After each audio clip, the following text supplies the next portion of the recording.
Good afternoon students. Good afternoon ma'am. कैसे हैं बच्चों? बहुत अच्छे हैं, आप कैसे हैं?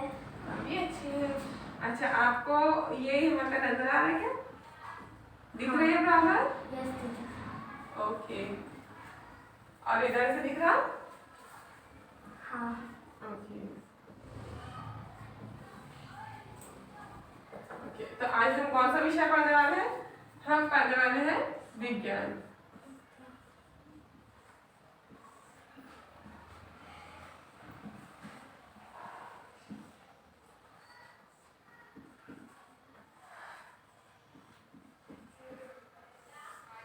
और हमारा घटक क्या है?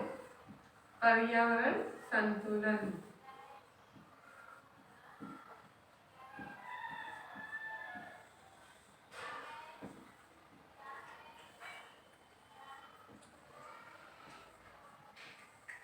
ओके, तो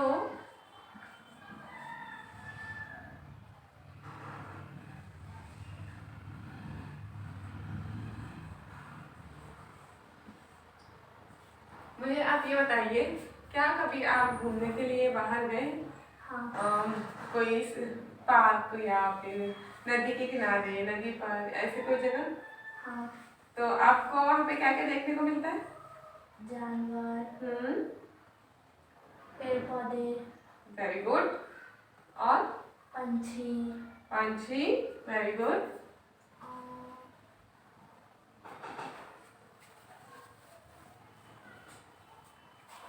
ओके, तो आपको ये सब चीजें देखने को मिलती है।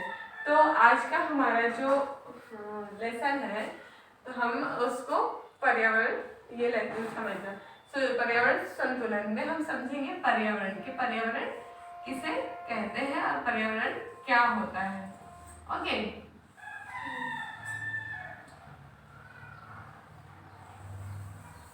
और क्या क्या देखने को मिलता है वहां पे? झूले।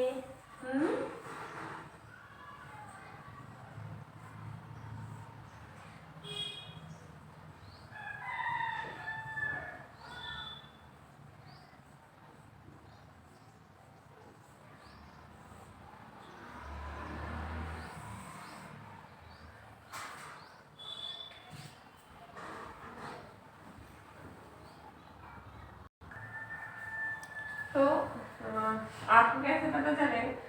तो आप जब घूमने के लिए जाते हैं तो वहाँ पे आपको क्या क्या दिखता है? फूल, पौधे। हाँ, पौधे, पेड़ और जानवर। जानवर।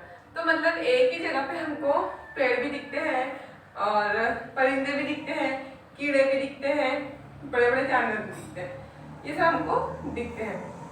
तो इसके माध्यम से हम क्या समझते हैं कि एक ही क्षेत्र में रहने वाले विविध सजीव को इस क्षेत्र की जैव विविधता कहते हैं।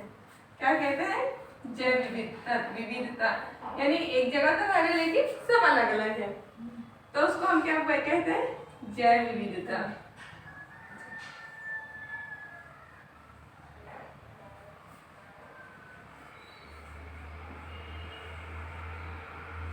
ठीक है, जैसे हम जब वहां पे घूमने के लिए जाएंगे तो हमको पेड़ों की ठंडी हवा आएगी, है ना? और पंछी जो है तो वो पानी में जाके पानी पियेंगे, उसमें मौजूद छोटे छोटे कीड़े जो है तो खाएंगे। मछलियाँ हमको दिखेंगी, कुछ जो पंछी रहेंगे वो मछलियाँ भी खाएंगे। फिर हम देखते हैं कि प्राणी आकर वहाँ पे घास खाते हैं, कुछ जो है तो बचा हुआ खाते हैं। और हम क्या देखते हैं कि वहाँ पे छोटे छोटे जो तो सूक्ष्म सजीव भी रहते हैं, जैसे काई है, ये हमको अपनी आंखों से दिखते नहीं है लेकिन वो होते हैं। तो इस प्रकार हमको ये जैव विविधता इसकी नजर आती है। जैसे कि हम हिंदुस्तान में, तो हिंदुस्तान में क्या है? हर मतलब हर जाति, हर पाति, हर पंथी के लोग यहाँ पे रहते हैं। सबकी लैंग्वेज अलग अलग है, सबका बोलना अलग है, सबकी स्टेट से अलग है, लेकिन सब रहते हैं हिंदुस्तान में। तो इसी प्रकार जो है तो ये क्या कहलाएगी? हिंदुस्तान की जैव विविधता। और इसी प्रकार अगर कोई क्षेत्र है, उस क्षेत्र में रहने वाले, तो हम इस उदाहरण के माध्यम से जैव विविधता को इस प्रकार समझ सकते हैं कि एक ही क्षेत्र में रहने वाले अलग अलग सजीव, विविध सजीव, इनको जो तो उस क्षेत्र की जैव विविधता कहते हैं। अब हम समझेंगे कि पर्यावरण क्या होता है। कि अब और बताइए कि आपका स्कूल का इन्वायरमेंट और आपका घर का इन्वायरमेंट क्या दोनों सेम होते हैं? नहीं ना, दोनों अलग अलग होते हैं। हमारे जो घर का पर्यावरण है, परिसर है, वो कैसे रहता? घर का हमारा घर छोटा रहेगा और जिसमें पेड़ पौधे नहीं रहेंगे। लेकिन अगर हम विद्यालय का परिसर लेंगे तो क्या है ना, विद्यालय बड़ी होती है, उसमें पेड़ पौधे होते हैं, बड़ा सा ग्राउंड होता है, उसमें बच्चे खेल सकते हैं, फ्रेश एयर ले सकते हैं। इसी प्रकार अगर हम पर्यावरण का कंपेरिजन करें तो शहरों के मुकाबले में गांव का जो पर्यावरण है वो कैसा होता है? ज्यादा अच्छा होता है। गांव क्या होता है? गांव छोटा होता है लेकिन खुली एयर होती है, फ्रेश एयर वहाँ पे मिलती, ज्यादा पेड़ पौधे होंगे, स्पेस बड़ी बड़ी होंगी। तो ये क्या होगा कि गांव और शहर के बीच में जो अंतर है पर्यावरण का, कि वहाँ की एयर फ्रेश होंगे। हमारे यहाँ क्या होगा, गाड़ियों बहुत ज्यादा उपयोग होती है गाड़ियों का। तो इस प्रकार से तो जो हमारा पर्यावरण है शहर का और जो गांव का पर्यावरण है ये अलग अलग होगा। ठीक है, अब हम देखेंगे आहार श्रृंखला कि आहार श्रृंखला क्या होती है। फिर हम एक चीज पर्यावरण में, एक चीज के पर्यावरण में हम ये कह सकते हैं कि पर्यावरण में सजीव और निर्जीव एक दूसरे पर निर्भर होते हैं। कैसा? मीन्स के सजीव हम क्या करते हैं, हम सब्जी खाते हैं, है ना। इसी प्रकार सब्जी क्या ऑब्जर्व करती है? सनरेज, है ना, और जमीन से नमक और पानी। तो हर पर्यावरण में सब एक दूसरे पर निर्भर होते हैं। इसी प्रकार पर्यावरण में क्या होता है कि सजीव और निर्जीव भी एक दूसरे पर निर्भर होते हैं।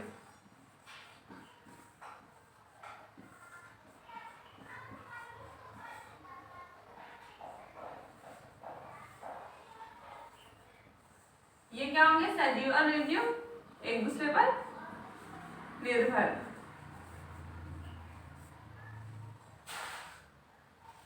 तो पर्यावरण में क्या होता है? सजीव और निर्जीव एक दूसरे पर निर्भर होते हैं। Very good. अब हम आगे देखेंगे कि आहार श्रृंखला क्या होती है। आहार पता है आपको, यानी कि भोजन खाना। भोजन हम सबके लिए जरूरी होता है ना? हाँ। होता है कि नहीं? यस। हर किसी के लिए जो है तो आहार वो मैंडेटरी यानी कि जरूरी होता है हमारी वृद्धि के लिए, हमारे अलग अलग काम में। अब देखिए कि जब सूर्य उगता है, जब सूर्य प्रकाश होता है तो क्या होता है कि हर किसी को उसकी जरूरत होती है, इम्पोर्टेंट होती है। हम जो है तो विटामिन डी से प्राप्त करते हैं, रोशनी आती है। इसी तरह प्लांट जो है तो अपना फोटोसिंथेसिस करते हैं। इस तरह जो है तो जो प्राणी होते हैं वो भी जो है तो सूरज की रोशनी में निकलते हैं। तो अब हम आहार श्रृंखला देखेंगे कि आहार श्रृंखला क्या होती क्या है। जैसे हम क्या कहते हैं कि मनुष्य जो है वो किस पे निर्भर होगा आहार के मामले में? प्लांट्स पे। कि जैसे फॉर एग्जाम्पल गोभी है, आलू है, टमाटर है, सभी कहाँ से आए थे? मिट्टी से आएंगे ना। ये पेड़ पौधे इनके बड़े होंगे तो हम ये चीजें खा सकेंगे। तो इसी प्रकार कि जब सूर्य उगता है तो उसकी जो रेज है, उसकी जो किरणें हैं, तो ये क्या करती है? ये पेड़ पौधों पर पड़ती है। फिर पेड़ पौधों को कौन खाता है? प्राणी खाते हैं और कीड़े खाते हैं अलग अलग। और फिर उनको कौन खाएगा? देखो जैसे इसमें बताएंगे क्या है कि इसको क्या, ये सूर्य प्रकाश हो रहा है ना, सूर्य प्रकाश हो रहा है। फिर सूर्य प्रकाश को कौन ऑब्जर्व कर रहा? पेड़ पौधे। पेड़ पौधों को कौन खाएगा? ये यहाँ पे बताएंगे कि ये टिड्डा, कीड़े मकोड़े ये खाएंगे। और उसको कौन खाएगा? पक्षी खाएंगे। तो पक्षी को कौन खाएगा? कोई बड़ा पक्षी खाएगा। तो इस प्रकार जैसे ये क्या है आप बताइए, ये क्या है? आप इसको इस उदाहरण से समझ सकते हैं कि ये क्या है? क्या दिख रहा है आपको? चेन। चेन यानी कि एक श्रृंखला है ना। तो जिस तरह चेन के सब एक दूसरे से जो उसकी कड़ी होती है वो एक दूसरे से अटैच रहती है। तो इसी प्रकार जो हमारी आहार श्रृंखला है, तो ये आहार श्रृंखला भी इस श्रृंखला की जैसे एक दूसरे पर निर्भर होती है, एक दूसरे से ज्वाइन होती है, एक दूसरे से अटैच होती है। जैसे कि हमने इसमें देखा। अब देखिए कि एक मैं आपको एक चित्र बताती हूँ, इसमें आपको बताते हैं कि क्या जीव है क्या निर्जीव है। ओके,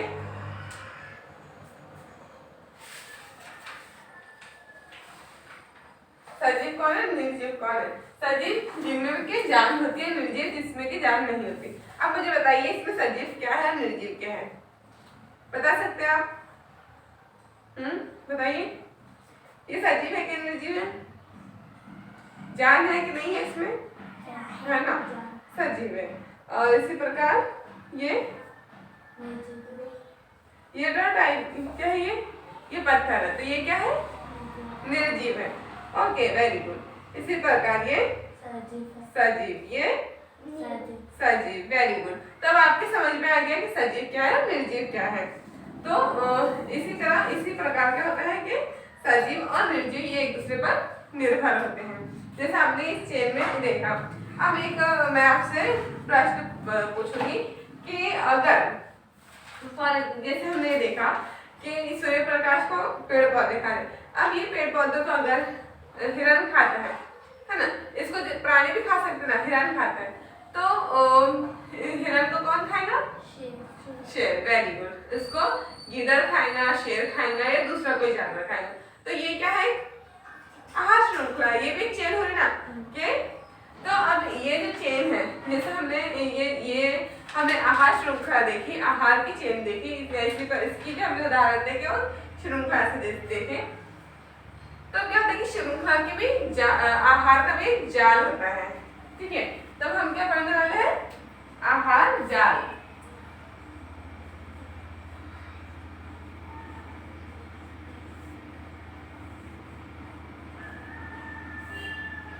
आपने जाल देखा कहीं पे, कैसा, कौन सा जाल, मछली पकड़ने का जाल होता है इत्यादि, है ना।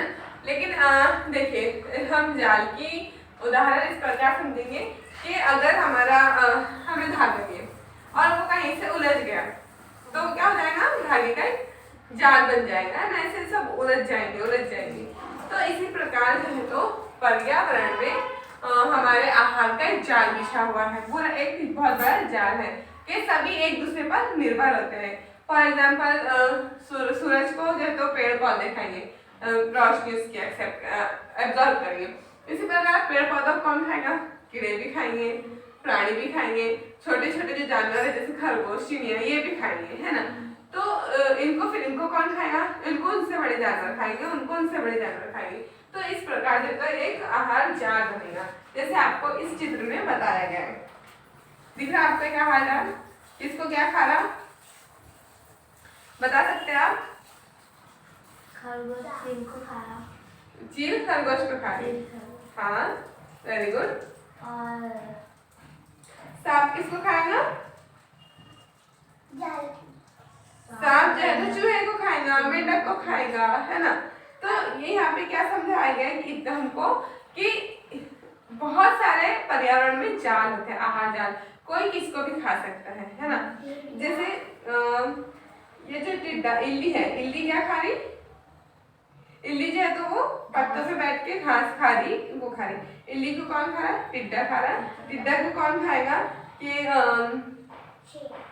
नहीं, कुछ कोई भी खाएगा, जैसे मेंढक, इस टिड्डे को मेंढक खाएंगी, मेंढक को जो है तो वो सांप खाएगा, या फिर भेड़िया है, फिर इस भेड़िए को कौन खाएगा, शेर खाएगा। इस प्रकार जो है तो ये अलग अलग, खरगोश को जो है तो ये चील खाएंगी, ये खाएगा, शेर भी खा सकता कोई भी। तो इस प्रकार ये पूरा पर्यावरण में हमारे आहार श्रृंखला, आहार जाल जो है तो श्रृंखला चलता रहता है।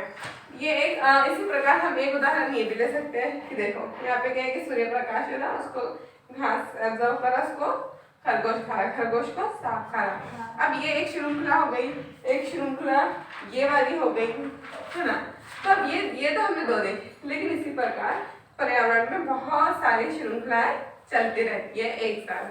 तो ये हो गई आहार जाल, यह हो गया आहार जाल। अब हम देखेंगे कि पर्यावरण का संतुलन कैसे होता है।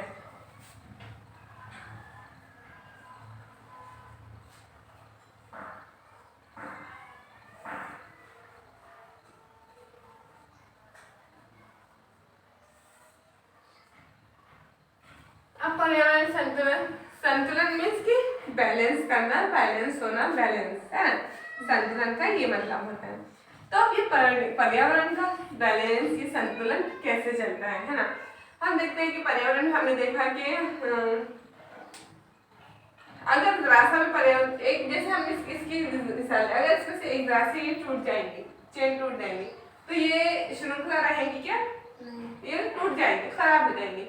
इसी प्रकार अगर पर्यावरण का एक भी श्रृंखला का हिस्सा या एक पार्ट टूट गया तो वो श्रृंखला टूट जाएगी। फिर क्या होगा? पर्यावरण के इस पर प्रभाव होंगे। इसके जो तो निगेटिव भी जो तो इफेक्ट हो सकता है, पॉजिटिव भी, लेकिन निगेटिव इफेक्ट पर्यावरण पे अगर जरा सा भी डिस्टर्बेंस हो गया तो उसका निगेटिव इफेक्ट पड़ता है। जैसे हम देखते हैं कि अभी टिड्डी का सैलाब आ रहा था, है ना, क्या हमें तो पूरी टिड्डियां क्या कर रही, वो पूरी फसल खा ले रही थी।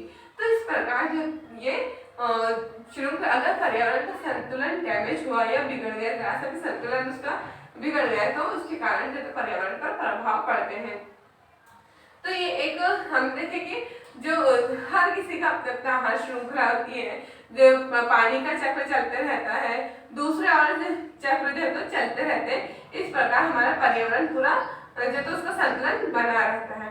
लेकिन अगर संतुलन को हमने मनुष्य ने बिगाड़ा या उसका एक भी हिस्सा, एक भी पार्ट बिगड़ गया तो वो सब पूरा पर्यावरण का भाग खराब रहता है। अब हम उदाहरण के जरिए, उदाहरण के माध्यम से जल चक्र हम समझेंगे कि जल चक्र किस प्रकार होता है।